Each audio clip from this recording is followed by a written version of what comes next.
how can we possibly be on Mars? And nobody would believe me if I said I'm invited to go to Mars. And there's serious technologies, and the people that are behind recruiting me have incredible technologies and a serious mission to get there. As a 6-year-old, I first teleported with my late father, Raymond F. Bashago, who was one of the project principals. And beginning in the very beginning of the summer there of 1981, Courtney Hunt was asking me a question I really didn't want to be asked. And that question was, so tell me, do you want to go to Mars? And then in the late June of 1981, I said, why should I go? Why are you asking me to go to Mars?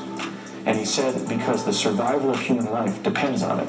I'm speaking out now for 2 reasons. One is we're going to be needing this technology to save our civilization. So I think that's an important reason enough. People, I think, also have a human right, a birthright to a true telling of the natural history of the solar system that we inhabit. Is not this dangerous for you to speak about all this? Yes, and I've realized since the inception of my investigation that I might be assassinated for carrying out my investigation of such a sensitive topic. But that's a risk that I'm willing to take. Teleportation has been used since at least around 1980 to place human personnel on Mars. Why do I know that? I know that because I participated in later activities in which that is what we were doing. When I was trained on Project Pegasus, that they were utilizing 140 American school children. Was it dangerous for children? Yes, it was new, dangerous, and experimental when we began teleporting. So they were actually training us to contingency plan for the possibility that we might be lost in time, which was a very fearsome thing to contemplate for those of us in the program. We were concerned about literally leaving this time and being stuck in another one.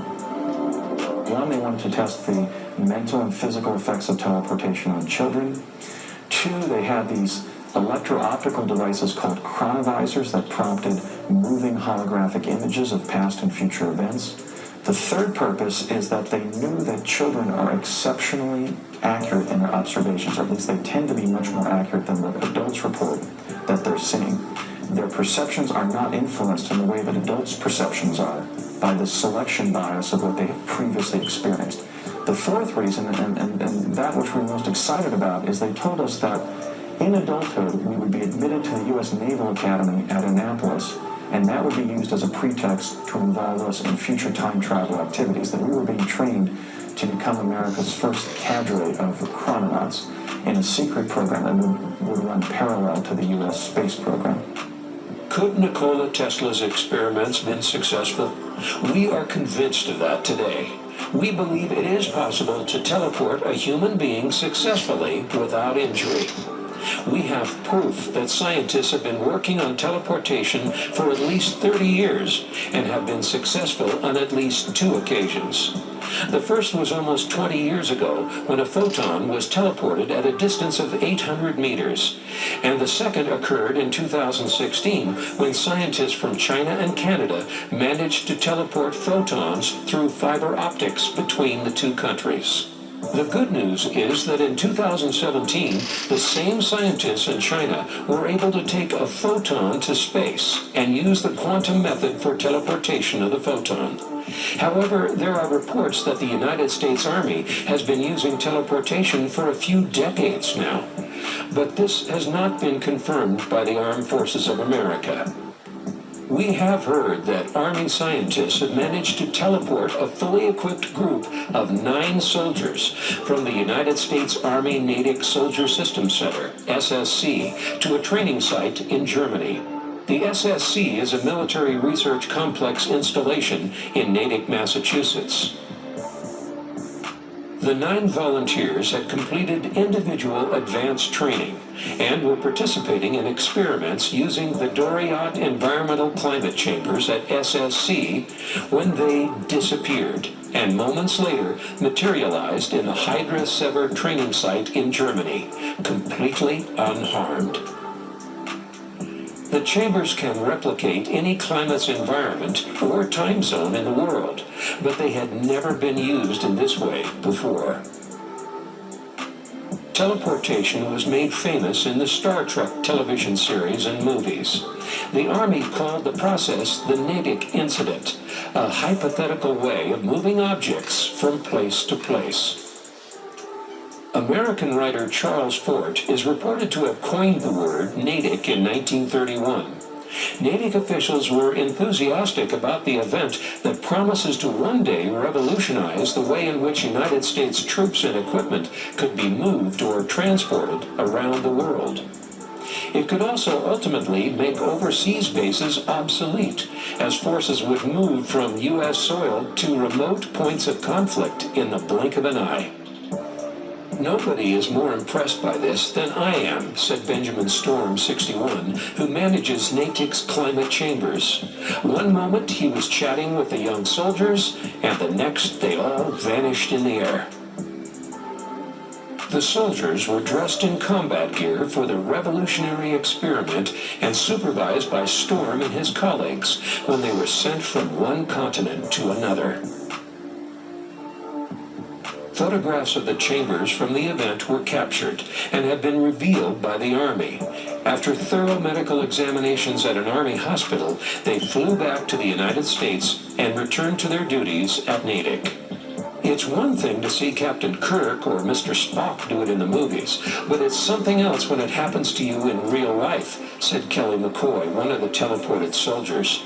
I felt a little tingling, and the next thing I knew, I was in Bavaria, Germany. I always wanted to visit Europe, but I thought I would go by plane. Benjamin Storm and other Natick researchers are now poring over mountains of data and research in hopes of duplicating teleportation. Meanwhile, the Army quickly established a teleportation study task force, which will be based on Natick. Leading scientists from private industry and academia from around the globe are gathering at the client chambers at SSC in Massachusetts to provide whatever help they can. According to Storm, a device similar to the flux capacitor seen in the Back to the Future movies was used during the experiment. This led to immediate speculation that the U.S. Army was also working on time travel, but it is believed that in order for time travel to work, they would have to generate 1.21 gigawatts, not a trivial feat. Storm is quoted as, Need to send. who practices law in Portland, Oregon. His father was a scientist who worked with the CIA and was involved in teleportation experiments in the early 1960s. My father and I first jumped through a Tesla teleporter in Building 68 at the old Curtiss Wright Aeronautical Company facility in Woodridge, New Jersey.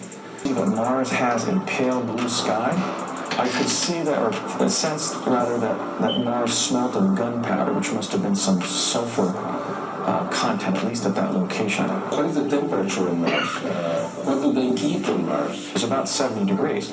Now, the conventional scientific literature about Mars states either that Mars is prohibitively cold or that Mars has temperate regions that would be survivable by humans.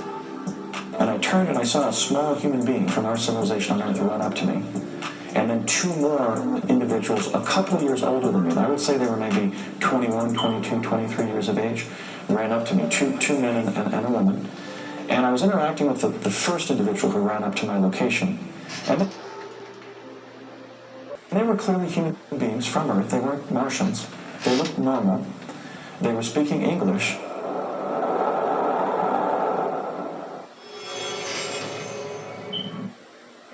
That's one of the bases.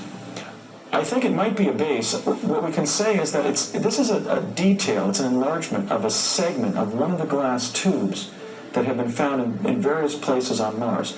They seem to be artificial structures that have been built around this ribbing, and then some kind of glassine substance has been extruded across the reinforcements. The European probe Mars Express shot these amazing photos, evidence of what appears to be artificial structures or remnants of buildings, terraces, walkways, all in disarray, demolished and ruined by history or calamity. There is some very substantial evidence that could provide meaning and credibility to the story that Andrew Basiago tells. The human figure photographed by the Spirit rover near the Gustav crater is remarkable, as we see in this panoramic shot obtained from the NASA archives.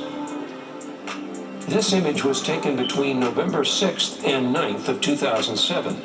This female figure was not discovered until it was found in NASA images in 2008.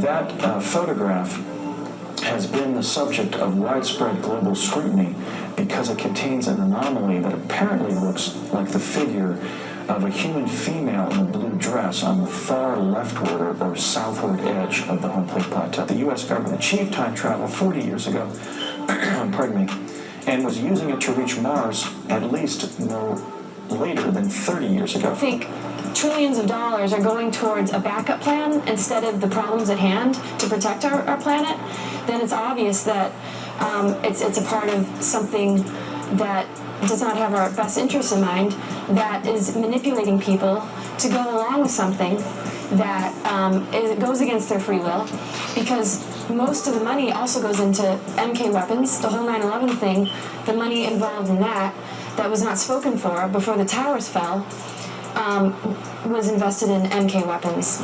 And when they were spending those trillions of dollars in America's defense labs, they weren't just making superior forms of nuclear weapons. They were spending trillions of dollars on all manner of technologies that remain secret. Rumsfeld and Governor Richardson to step forward, and I'm asking those two to man up and tell the world the truth, and that is that they were directly involved in the project that I was on. They, as